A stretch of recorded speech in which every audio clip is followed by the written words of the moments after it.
Assalamualaikum warahmatullahi wabarakatuh. Sekarang saya akan memaparkan materi dari atau tema yang membahas isu-isu kritis dan permasalahan dalam pendidikan tersebut. Jadi pembahasannya ada pengertian pendidikan, isu-isu kritis pendidikan, permasalahan pendidikan, upaya mengatasi isu-isu kritis dan permasalahan pendidikan tersebut. Dalam pengertian pendidikan, pendidikan adalah sesuatu kebutuhan yang harus dipenuhi oleh setiap individu. Pendidikan tidak terlepas dari segala aktivitas yang dilakukan manusia. Dalam kondisi apapun, manusia tidak dapat menolak efek dari penerapan pendidikan dalam sehari-hari. Pendidikan terbagi menjadi tiga, yaitu pendidikan formal, informal, dan non-formal. Dalam pendidikan formal, terdiri dari SD hingga ke perguruan tinggi. Dalam informal, pendidikan informal adalah jenis pendidikan yang terdapat di rumah maupun lingkungan masyarakat yang terlaksana tanpa organisasi tertentu. Sedangkan yang non-formal adalah pendidikan yang diberikan secara terorganisasi, tetapi di luar wadah pendidikan formal tersebut. Fase-fase dalam pendidikan. Jadi ada beberapa fase dalam pendidikan, yaitu fase input. Fase input ini peran orang tua sangat penting untuk menanamkan nilai-nilai kebaikan terhadap anak. Yang kedua, fase proses. Pada masa ini, orang tua dan guru berperan penting untuk mendorong penguatan penerapan nilai-nilai kebaikan bagi si anak. Fase yang terakhir yaitu fase output.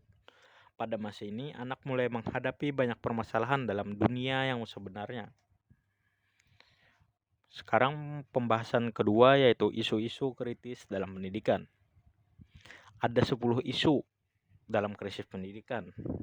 Secara global, jadi isu-isu tersebut yaitu standar pendidikan, proses belajar siswa, teknologi, sosial media, politik, standar nilai yang tinggi, kepemimpinan kepala sekolah, program profesionalisme guru, iklim sekolah, dan kemiskinan. Jadi standar pendidikan adalah pedoman atau kriteria yang digunakan untuk mengevaluasi dan memastikan kualitas pendidikan di suatu negara atau wilayah. Standar pendidikan dapat bervariasi dari satu negara ke negara lain, tetapi ada beberapa elemen standar yang umumnya ada dalam sebagian besar sistem pendidikan tersebut. Standar pendidikan dapat berbeda di setiap negara dan seringkali diatur oleh kementerian atau departemen pendidikan.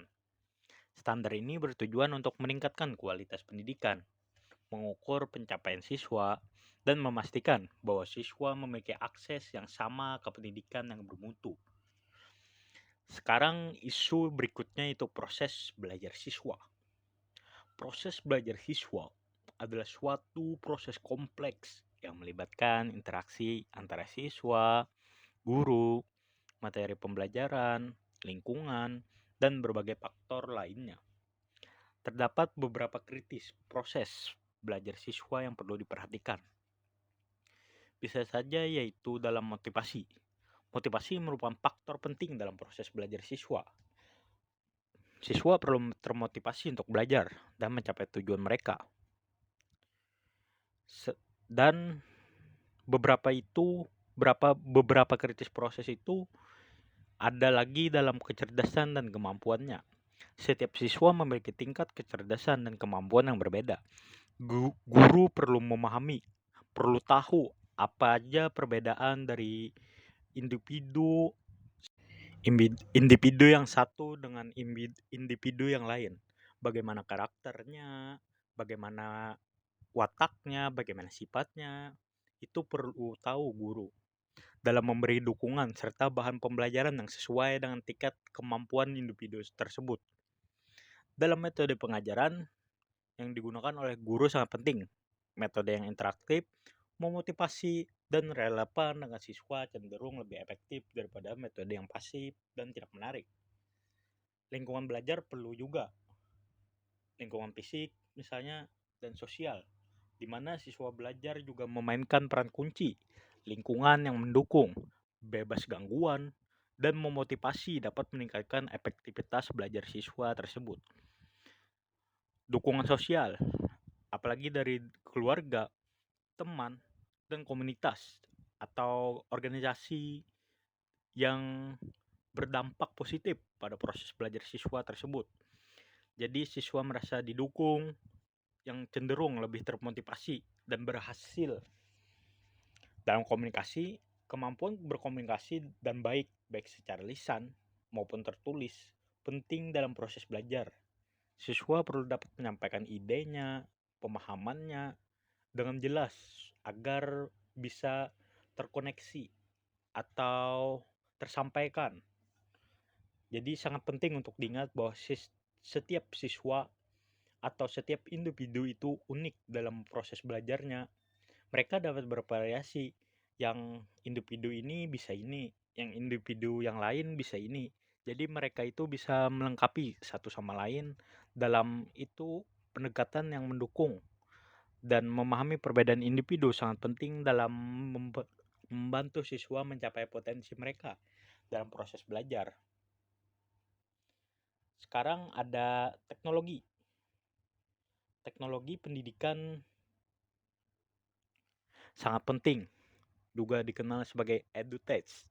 Merujuk pada penggunaan teknologi dalam konteks pendidikan, ini melibatkan penggunaan berbagai alat dan platform atau platform teknologi seperti alat-alat alat-alat belajar, bukan alat belajar sih, tapi kayak menunjang bagaimana siswa atau individu itu bisa belajar di platform tersebut atau bisa mencari bagaimana materi-materi yang dibahas, materi yang sudah dijelaskan agar bisa belajar lebih baik begitu. Dalam meningkatkan proses pembelajaran, bisa juga dalam teknologi tersebut, pengajaran dan memanajemen pendidikan tersebut. Jadi pembahasan berikutnya yaitu memasuki tingkatan isu-isu kritis dalam pendidikan. Jadi ada tataran mikro, tataran mejo, tataran makro. Tataran mikro ini berhubungan dengan kompetensi guru dan calon guru tersebut. Apalagi kita sebagai mahasiswa yang kuliah atau yang berkecimpung di jurusan pendidikan atau keguruan dan ilmu pendidikan tersebut. Tataran mejo berhubungan dengan kendala dan permasalahan manajemen pendidikan. Sedangkan tataran makro itu melibatkan pendidikan atau kebijakan dalam pendidikan, pendanaan, dan masalah sosial tersebut. Sekarang memasuki pembahasan berikutnya, itu dalam permasalahan pendidikan. Ada 4 faktor permasalahan pendidikan di Indonesia. Yang pertama, pemerataan pendidikan. Kedua, masalah mutu atau kualitas pendidikan tersebut. Yang ketiga, efisiensi. Yang terakhir, relevansi. Jadi itulah beberapa faktor permasalahan pendidikan yang ada di Indonesia. Sekarang dalam pembahasan yang terakhir, yaitu upaya mengatasi isu-isu kritis dan permasalahan dalam pendidikan tersebut. Dalam masalah penempatan guru, guru yang ditempatkan untuk mengajar namun tidak sesuai dengan bidangnya. Guru bisa juga merangkap mengajar, contohnya guru matematika namun mengajar kesenian juga. Multiperan seorang guru, guru yang memberikan perhatiannya kepada murid tanpa pilih kasih. Di sini adalah dalam permasalahan guru yang dalam mengatasi isu-isu kritis dan permasalahan pendidikan tersebut. Ada faktor pendorong permasalahan di Indonesia dalam upayanya untuk mengatasi isu-isu kritis tersebut. Yang pertama ada iptek, peningkatan dan pengembangan sumber daya manusia serta teknologi dalam mempersiapkan generasi penerus suatu bangsa dilaksanakan melalui pembelajaran di sekolah. Yang kedua, laju pertumbuhan penduduk. Semakin besar jumlah pertumbuhan penduduk, maka semakin banyak dibutuhkan sekolah-sekolah untuk menampungnya. Yang terakhir, dalam faktor pendukung permasalahan di Indonesia adalah permasalahan pembelajaran. Kegiatan pembelajaran yang dilakukan cenderung pasif, di mana seorang pendidik selalu menempatkan dirinya sebagai orang yang serba tahu. Hal ini akan menimbulkan kejenuhan terhadap peserta didik tersebut.